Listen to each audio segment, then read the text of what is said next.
Hello, everybody. Thanks again for joining us for another edition of Spincast here at Stay Plugged In. Joining us today, we have James O'Hagan. He is the founder of the Academy of Esports, as well as the Director of Digital and Virtual Learning for the Racine Unified School District. And also, he's a doctoral candidate for instructional technology at Northern Illinois University. I hope I got that right. You got it all right. Yeah, there's a lot of stuff there. Yeah, no, that's great. You got a lot going on, and that's why we're excited to have you on in this particular edition to get some more information. Obviously, on my side, I love to learn a little bit more each and every single day, but obviously for our audience as well. So we appreciate your time. Thank you for joining us. But let's just jump right into it. And if you could just tell us how you got into the esports world of things, if you would, and what you do currently. Well, the getting into the esports, lifelong gamer, child of the '80s and '90s, so the arcade was a common thing. While I didn't personally have any video game systems at my home, my parents wouldn't allow it. My friends all did, and so there was a lot of time spent with our friends socializing, playing video games growing up. And then when I was at Purdue University, I was a residence hall counselor, and I think the thing that brought our dorm floor together was when we started playing StarCraft together. And that was something where you had all these people with different majors, different backgrounds, but we all started playing video games together. It was a great social bind. And then when I started teaching fifth graders in 1999, we again started what was a computer club, which quickly became a gaming club, again, around StarCraft. But it wasn't just the kids who were there playing StarCraft. It was the kids who were there just to hang out. It was the kids who were there to learn how to upgrade their PCs. It was there for kids to learn how to do networking, like computer networking. And it was a really fun experience. And fast forward a long time, I've always loved video games, but again, it's always been kind of a taboo subject in education. There's been a lot of pop culture pushback against video games, even though it's been very much here for everybody. And when I was in Rockford Public Schools back in 2014, Robert Morris University launched their esports program with a scholarship opportunity. And Rockford and Robert Morris are only about an hour apart. And I had a superintendent who said, "Can we do something like this?" And it was like that permission. It was like that you have, your boss is assistant superintendent saying, "Hey, we want to do this. Do you know anything about this?" And it was like the floodgates opened, and it was a flurry of activity. And we got our program up and running in about 3 months in Rockford, Illinois. With a full varsity program, most up to date that time. Most high schools were doing things at a club level, but I had an athletic director, Matt Parker, who I give a lot of credit to, who really pushed for diversifying opportunities for student participation in school. And he said, if we're going to do something like this, let's put varsity backing behind this. I want to make sure that kids understand they can get a letter for this and really make it meaningful. And so I carried that with me when I came to Wisconsin to be closer to family. We started this again in Racine Public Schools. And it's been a long time coming. We started with one high school, which expanded to 4, then 5, and now we're going to add our alternative high school here in the fall. Even in the wakes of the pandemic that's going on right now, we're still looking at ways that we can include and diversify student participation, giving everybody an opportunity to be part of this. But we're starting to shift a lot too into looking at things like, how do we engage our parents better? How do we engage our community stakeholders better so that they understand, not just the educators who see the educational value and not just the kids, but also how the community really can start to stand to benefit from all this great stuff that's happening here. Yeah, a number of great points there. One in particular that comes to mind, especially that I've heard ring true in a number of these, is the social bind that you kind of alluded to back in your college days. And obviously that permeates in this setting in respect to a number of kids and individuals that, hey, this is something that I can be included in, and socially gets them to interact even more so than they normally would. So I think that by itself is a fantastic benefit. But talk a little bit about, in terms of now you're trying to engage the parents a little bit more and understanding it, et cetera. What are some of the things that you are doing there? And what are some of the communications you're having with them to give them a better grasp of, hey, this is what you may have thought about gaming, but ultimately this is what it can provide? For those who are watching, because I want to go back to the social bind because it ties into the parent question as well. Yes. For those who are watching this, behind me is what accounts to our 5 different jerseys. I don't know if everybody can see in the video all 5 of the jerseys in the background picture. And while they all have their distinct differences, all of our esports jerseys carry our district logo because we are Racine Unified. And what's great about our program too, because we have the abilities to do this in our town, all 5 of our gaming teams participate in the same space. So when we talk about the social interaction that's taking place, it's not Park High School kids at Park High School playing their games and real school kids playing at their school. It's we try to get all kids together in the same space so that they can see that while they do have their teams, we are Racine unified. They do share each other's strategies. They do talk amongst themselves. They now socialize amongst themselves. And to get to the parent point, it's helped to make some parent connections too, to also break down some stereotypes and prejudices about how some people see different parts of town. Racine, though, is an area in a city of about 150,000 people, but there's a lot of prejudice about certain areas of town. And I think what this has done too is started to open up parent eyes that, hey, those real school kids or those Horlet kids or those Park kids are really no different than my own.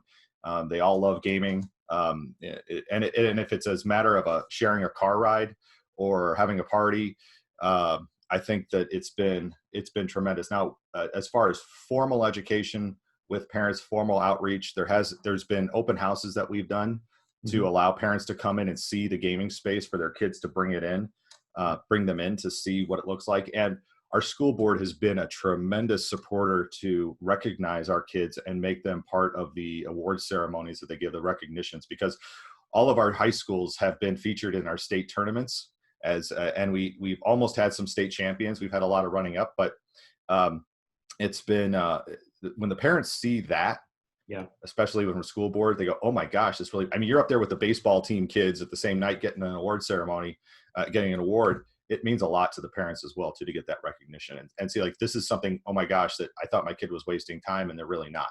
Right. Understood completely. And I think a little bit different from traditional or conventional sports like a baseball or basketball or football. Don't get me wrong, there certainly are a lot of career paths other than professional playing. But I think with esports and STEM in specific, it really branches into a variety of different opportunities, broad opportunities. Can you talk a little bit about that? Yeah, there's a fantastic ecosystem within esports. The University of California, Irvine has done some great research to codify this ecosystem where they have players and gamers and games at the core. But as I tell people, if you focus on the players and the games, you're missing out on this much bigger opportunity. Esports is one of those few things where the traditional head coach player dynamic is not necessarily there, because a lot of times the head coaches, as you may call them, we call them general managers, isn't always the content expert. You don't have very often that a football coach goes to a running back and says, hey, can you tell us what we should do on this play? That's very different than what happens with esports. Right. And it's important too for parents and for educators who are getting involved with that to allow themselves to be vulnerable in that way. That again, to understand that you're stepping into a space that you want to be supportive and helpful for kids and for families. And at the same time, you want to make sure that you're honoring that they are a lot of times the content experts, and you want to just help them make sure that you're helping them in ways that are equitable and fair and providing a positive experience. Because when we honor the importance of play, because play happens in so many different ways, when we honor the importance of play, you have a positive adult interaction and you can really make strides against, especially in a community where you might have a mental health crisis. Two ways you push against a mental health crisis. One is with a positive adult interaction, and the other one is through play. And when you have those two things through esports, it really can make some headway with some kids who sometimes don't see something that really resonates with them. They don't see the traditional school activities as being something that resonates with them. So there's tremendous opportunity as well there. Yeah, no, completely agreed. So you've been entrenched in it for a while. I'm really just learning, as I mentioned, more and more each day. But certainly there's been the pro level, the collegiate level has been growing incredibly quickly. And now we're starting to see varsity sports or clubs start to permeate pretty well through the high school level. So what have you seen growth-wise? And now it's a two-pronged question. What has been good in your opinion? And what have you seen that you think of and not so good? Well, I think that schools are starting to realize, what I think is good is that schools are starting to realize that by diversifying their opportunities for student participation in school and by redefining athletic culture in a sense, they're now able to garner the benefits of that by getting more kids involved in extracurricular activities and getting them tied to their school social school back structures. because we know when we get kids involved in extracurriculars, two things happen. GPAs go up and attendance increases. And when you've got attendance increasing and GPAs going up, graduation rates are going to increase. I've also seen tremendous growth now at the middle school level, which is great. And I've seen some even at the elementary school level. Yep. And people seem to think that, oh, I have to have this experience where there's a league and all these other things. And you can, but remember, when you're doing esports, it's organized and competitive. And it's important to realize the difference between organized competitive video gaming versus casual gaming. Yes. A lot of people sell kids and tell kids, oh, this is esports, when really what they're doing is they're having a gaming club. And here's another thing too. Don't take your gaming club that you have, their casual gaming club where kids get together Thursdays or Fridays or on a weekend and play some games. Don't do away with that, because there's kids who need that. But formalize your esports experience. And even if it's an in-house intramural competitive experience, for a lot of elementary schools, they're starting with Super Smash Brothers, which is a real easy game to get into because all you need is a Nintendo Switch. The games are very short and you can put a lot of kids through the events very quickly. Mm-hmm. But where I see a lot of trouble right now is that there's this real rush to implementation. A lot of people aren't thinking through.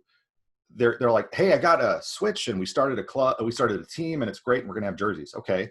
But again, let's think of that bigger ecosystem. Are you having conversations with kids about health and wellness, about the importance of exercise to make you a better gamer? A lot of people don't think that, you get any better by lifting weights, for example, but we know that when we lift weights, it helps to train the prefrontal cortex. So it's help with problem solving, which when we're talking video games is important. So, and also making sure that you have a role for everybody. I was one of these people growing up who I'm an awful gamer. I am horrible. I like playing the games, but I'm the Washington Generals. I'm the Joe Glass of gaming. Got it. But I would love to have been a shoutcaster growing up.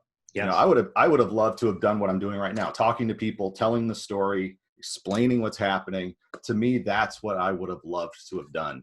And so make sure that as you're looking at this large ecosystem, again, don't just focus on the players and the games, because again, that rush to implementation. And I did it too with my team in Rockford, where we have 3 months, let's get it going. To really think beyond the games and think what this can be beyond. If you could have a kid who's highly intrinsically motivated, 97% of boys and 83% of girls at the teenage level play video games. That's a high level of intrinsic motivation. If you can harness that and take that and use that as a way to introduce them to some of the things you're talking about in your own school through the guise of esports, mm-hmm. It becomes now a really great learning opportunity for kids, and they become intrinsically motivated to do so. Yeah, no doubt about it. I mean, for me, I look at it again, there are so many things you can take advantage of within an esports organization at the high school level. And to your point, if you just, they want to play the game, you have to allow them to play the game, learn to play the game better, et cetera. But if you expose them to the social media side of things, coordinating events, the production side, the shoutcasting, you never know, right? Mm-hmm. What will they actually cling to? And it may just be playing the games, but at least you've exposed them to a variety of different things that just fulfills a lot more than just esports, in my opinion. So I have a kid who's he's at a school in Racine. It's one of our engineering schools, and he is one of these kids who's an audio visual savant. I mean, he's the one who sets up all the equipment, and now you look at him and yeah, he's part of the esports team, but he doesn't play. Right. He doesn't play any of the games. He's really into the AV. He's into the back end. He's about, tell me about the computers and how do I set up OBS and all these other things. And when you have a kid and you're like, okay, well, where does this follow up in a school structure? Where does this get him a grade? It may not initially show up as a grade, but here's what he's doing. He's learning insides and outs of multimedia management, mm-hmm. which again, as we're sitting here, you and I are talking, one of the things I wish I could do a heck of a lot better was have a better webcast. I struggle with, I use Streamlabs when I go on Twitch. And I wish I had the time to sit down and make my stream look a heck of a lot better. Understood. Yeah. And somebody show me how to do it. And Wesley is one of those kids who could actually do that for me if I asked him to. So, yeah. Understood completely. So if you are addressing a high school and their administrative staff in respect mm-hmm. to, hey, we're thinking about getting into esports, where do we start? What can we expect? Those types of things. How would you address them? That's a question I get asked a lot, and it's a question that, the first question I typically get is, what computers do we buy and what games are we going to play? And I say, if you're going to go that route, then you've lost already. Mm-hmm. The first thing schools and school districts should consider when doing any of this is, what do you hope to achieve? What learning goals do you hope to achieve? We always talk we always talk about mission, vision, values, and goals in schools. And I think a lot of people think that esports is this thing that doesn't fit into those mission, vision, values, and goals a lot of time. But what I did, for example, what I've done with everybody is, because a lot of schools and districts have these, is I say, take a look at your strategic goals. Take a one-page document, turn it into a grid. Usually you have 5 or 6 of them. So make, if it's 5 grids or 6 grids, whatever it is, Mm-hmm. write the goal at the top, and then write down how esports fits that goal. Where does esports fit into that? Now, for example, one of our goals is we want to be a school of choice district in Southeast Wisconsin. Okay. And a lot of people may say, well, how does esports fit into that? Well, what I've found in talking with parents is that schools that don't have this, their kids are asking, why don't we have this? And why can't I go to that school? And as more schools start to pick that up, now we have to say, well, we have to show that our experience is so much better.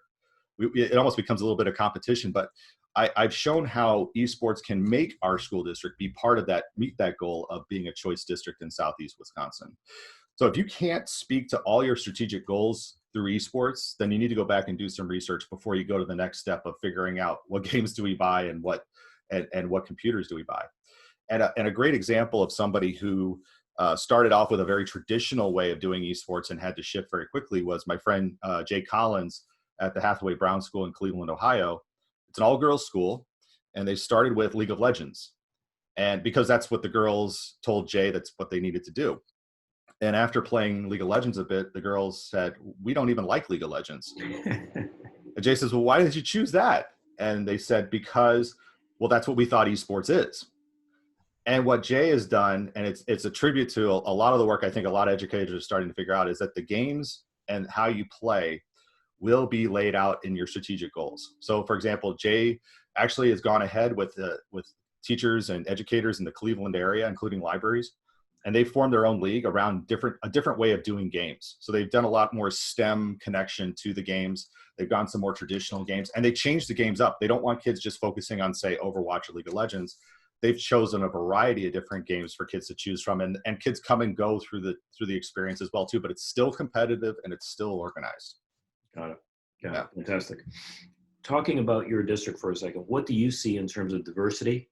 Mm-hmm. And obviously inclusivity is critical as to why a number of people start an esports program and everything else. Right. But how diverse is it? What are you seeing numbers wise? Well, our district has done a really good job of recruiting. And that's something that you have to consider too. When you're starting an esports program, it isn't just set up your team and everybody shows up. Mm-hmm. There's a lot of, as we have stereotypes and prejudices about gaming and gaming culture, the kids have that as well too. Yes. Our school teams are about a third. Now our district is about 40% white, 30% mixed minority in between. Okay, so you're looking at 30 Hispanic, African American.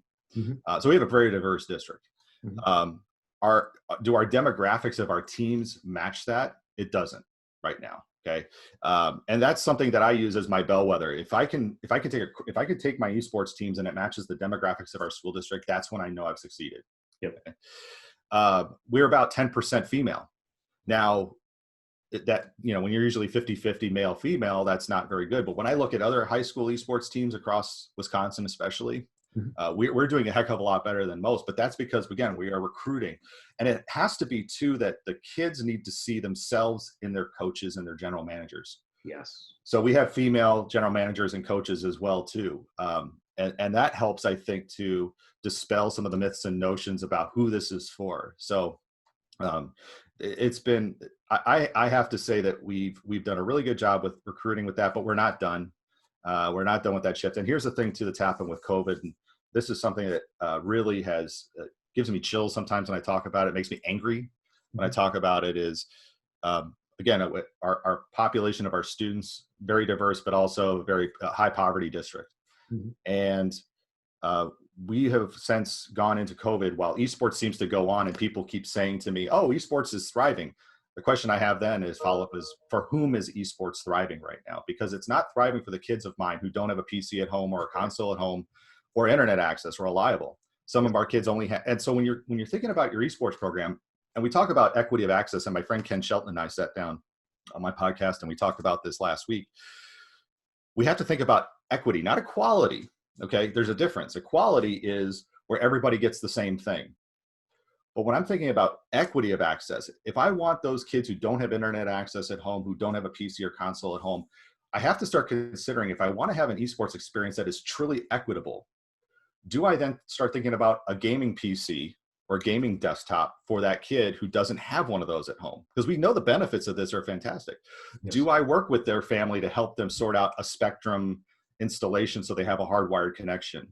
You know, there's a lot of different ways that my role has to change in this time to make sure that I am meeting students where they're at and trying to provide them all equitable access, so that when the fall comes around and we're like, hey, are we doing esports again? I want to be able to say with certainty that I'm able to meet my students where they're at and give them that experience that we know is going to be so powerful for them. Yeah, no, understood. We're going to be running up on time here. So I'll ask one last question for you. If you could fast forward just a few years, kind of see what the landscape high school wise looks like with esports. And it was provided by James O'Hagan. You were the one that put the direct input, and these were the changes made, and this is now how it looks. Final product. What would that look like? I want the Hogwarts of esports. When I think of the Academy of Esports, in my mind, the Academy of Esports right now is my podcast. But I also tell people I see this as a potential place. Again, when our 5 pillars are redefine athletic culture, diversify opportunity for student participation, promote good mental and physical health, increase career and collegiate scholarship pathways, and honor the importance of play. I see that as being a physical entity's pillars as well too.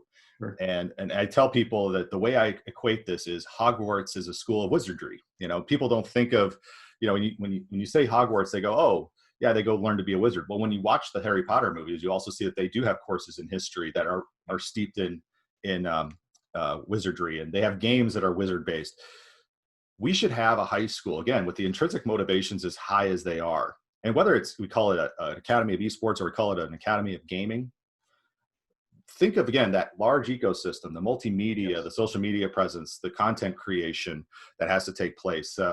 Even NASEF, North America Scholastic Esports Federation, wrote fantastic 4-year high school English curriculum that has been California board certified. The standards on it are solid, and it uses English in a STEM way as video games as the topic, and then expounds on it. Kevin Brown and his team did a fantastic job on that. And I really want to see in several years, I want to see those academies of esports, those academies of gaming, using gaming as the core structure of the school, the core thing, to be the next school, I guess. You want to call it a magnet school, a charter school, whatever it is, that's what I hope it'll be. And again, notice I didn't say we're going to have an esports team. Right.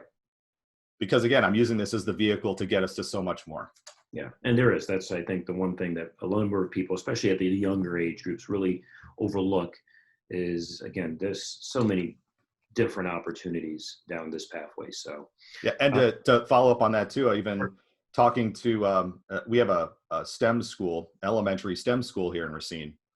And before all this broke, we were having conversations with Microsoft, and I said, you know, given what you can do with Minecraft, why not, instead of just calling yourself the STEM school, you might as well rebrand yourself the Minecraft school, because a lot of what you're doing can be done through Minecraft, and then you can take it into simulations. I said, how cool would it be? I mean, there'd be a ton of kids who would just be like, I want to go to the Minecraft school, if you do it right. Now, don't fool kids and tell them it's the Minecraft school and it's not.